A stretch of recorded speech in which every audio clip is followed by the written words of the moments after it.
BloomBurrow may go down as one of the most busted sets of 2024. Today's video is going to focus on some of the spoilers for this upcoming set, but also about collector boxes, bundles, and of course play booster boxes, and how which cards you find in the set may affect your choices in the products you buy.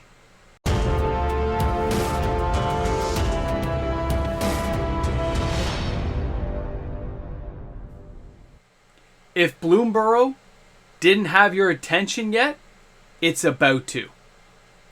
Welcome back, everyone. MTG Moxman here. Thank you again for hanging out with me on my channel today. A reminder before we start today's video that if you enjoy the Moxman's content, you want to see more of it, all you have to do is like and subscribe to the channel. Turn on that notification bell as I put out new content every single day. So the BloomBurrow spoilers are one of the main topics of today's video. A lot of cards dropped. They gave us a good selection of cards because really we're only a couple of weeks away from the pre-release at this point, and then a week later in August is the actual release of this product. So what are players banking on, and how do these cards fare when people saw them? This is something we need to talk about. So we're going to start with some of these spoilers. We're going to go over where some of these cards might go, but then we also have to finish up with what Wizards of the Coast is doing later. Take a look at this. Now I wanted to start off by showing everyone one of the new mechanics that's definitely going to leave a mark here in Magic the Gathering and with BloomBurrow, and that is going to be Offspring. Now this new mechanic, as you can see here on this Rabbit Knight, it says you may pay an additional 2 as you cast this spell, and if you do, when this creature enters, you create a 1/1 token that is a copy of this creature. It also has, whenever you attack, choose one. Create a 1/1 rabbit token that's tapped and attacking, or attacking creatures you control. Get +1/+1 until end of turn. So this rabbit is offering a lot, because if you can get it a little bit later and pay the 2 mana, well, you've got yourself a second Warren leader who's only a 1/1, but can still give you a lot of benefits. Now let's not forget that this card is a mythic, and inside BloomBurrow it's going to be fine. In standard it'll probably play alright, but I'm looking toward more of this token generation we're going to see that is really rising inside of Commander, that's going to give these types of cards an extra lease on life. A little more value down the pipeline. Something to consider for everyone. Now for the next card here, Season of Weaving, there is one of each color inside this set, and they're all mythic. And this one here states, the Season of Weaving, sorcery. Choose up to 5 paw worth of modes. You may choose the same mode more than once. You get 5 of these animal footprints to spend on how you want to use it inside the spell. So you could choose all 5 to draw 5 cards. You could use 2 and 3 once. You could draw 3 cards and use the secondary ability of choose an artifact you control and create a token that's a copy of it. Or you could choose twice and say, I'm going to return non-land permanents to the owner's hand 2 times. You can mix and match it, but you can only use up to 5 for this particular spell. These are going to be really useful cards inside this set, and they're going to be powerful inside of Standard. So keep your eye on these cards. These are something I think, especially when I show you the next one, that might be almost too powerful. We'll get to that. Now the next card is still one of the seasons. This is the Season of Loss. 2 black, 3 generic. It's still a sorcery, don't forget. But this is the one I think right now seems like a very powerful card. When we take a closer look at this card, it says you may choose up to 5 paw worth of modes. You may choose the same one more than once. Each player sacrifices a creature. That's for 1 paw. For 2 paws, you draw a card for each creature you controlled that died this turn. That's kind of crazy. And for 3 paw, each opponent loses X life, where X is the number of creature cards in your graveyard.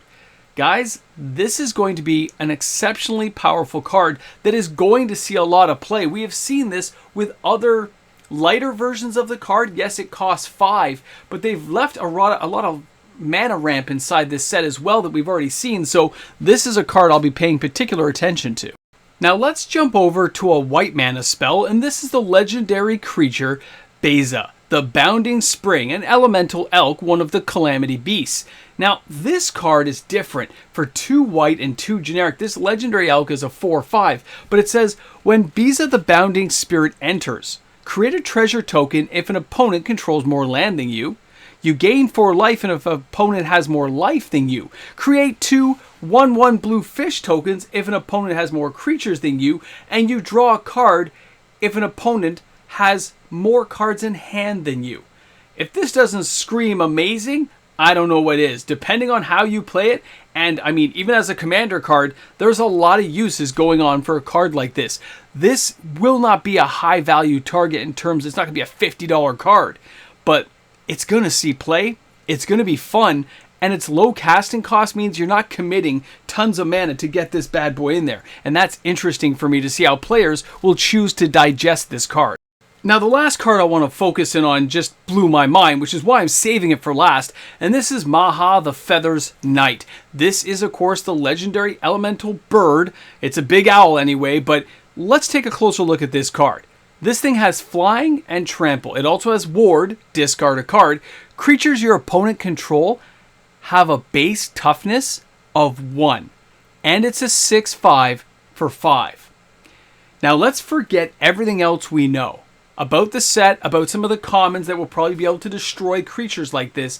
This is still a threat level card that I believe I've seen for the last little while. Maybe I'm just in awe at the moment, but I look at this card and I look at the power level, the trample on flying, the fact it only costs 5, the ward ability, and the fact it makes all your creatures your opponents control have a base toughness of 1 means I can see this thing in commander play, because it does say opponents. There's lots of ways of wiping boards clean with all kinds of mechanics out there that already exist, meaning this guy is a linchpin piece in so many different deck constructions that are flowing through my head, that this is the card that I'm most curious to see where the pre-orders go. And if you're not, you should be paying attention. Now, before we end off today's video, we have a few more things that we need to discuss. What a great card.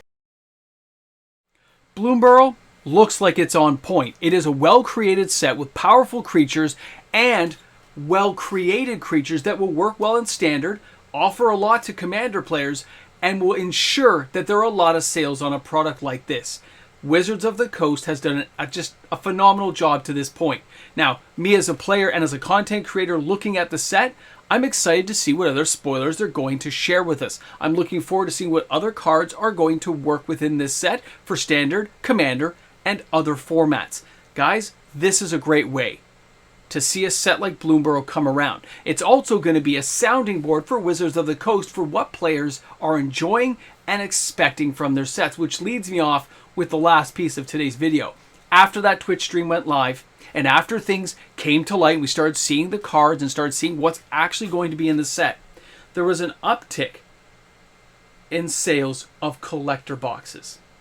Now, there's a couple of reasons for this. One, some of the furry friends, like the Altered Planeswalkers, will only be found inside the collector boxes. Which means if you want to get the Liliana, if you want to get the Ralzeric, I think Ralzeric's in the regular set, but the Tamiyo, Liliana, and Tamiyo, you're going to have to find those inside collector boxes, okay? Smart play. It's not serialized, but it generally makes a player have to look a certain way to get certain cards. That, and of course, they're going to put the commander cards in there. It's going to be interesting because I did see an uptick in the sales of those collector boxes now. We knew it wouldn't happen until spoiler season came out, and now we are starting to see a rise in sales. And in some cases for bundles, they're completely sold out now. Bundles are done for a lot of the stores that I've been in contact with, so sorry about that. And pre-releases I haven't heard back yet, so I'll have to wait and see. But it's something to keep in mind where you choose to spend your money, and knowing that this is going to be a 2-year set means you don't have to buy all these things right now. You can wait. But let's face it, we all know we're not going to, because this set just looks like it's going to be phenomenal. Guys, thanks a lot for hanging out. I hope you enjoyed today's video. Don't forget to like and subscribe. Hang out with me every single day. Drop some comments in the comments section. BloomBurrow. I really hope Duskmorn follows the same path, because this was an awesome day in the world of Magic the Gathering. It is kind of busted, though. Hey guys, a big thank you to my patrons. These patrons are here every single day making sure content gets created. Because of their support, I get to lend part of my day to creating and uploading YouTube videos. So whether you're a patron or a YouTube membership member, thanks again for supporting Team Moxman, and I will see you guys tomorrow with another video. What a great day, everyone. Come on! That's what I'm talking about! Yeah! Yes, I could say ramble jamble! And I will. Ramble! What a great set, guys. This is making my day. This is just one of the things I'm like, I can't wait. Now, the real question you're going to ask me is, Moxman, because of these spoilers you've seen, are you buying another box? Did they entice you enough? No, not yet. I want to see more. But I'm actually excited to see more. Haven't said that for a while. BloomBurrow. Boom! Knocked it out of the ballpark so far, baby.